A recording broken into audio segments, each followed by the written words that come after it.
প্রবাস জীবন এত কঠিন বুঝি নাই মায়া গেরে মাগো আমায় পাঠাইলা কোন দেশে মাগো আমায় পাঠাইলা কোন দেশে প্রবাস জীবন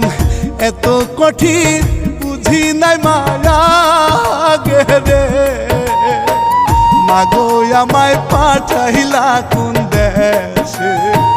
মাগো আমায় পাঠাইলা কোন দেশে।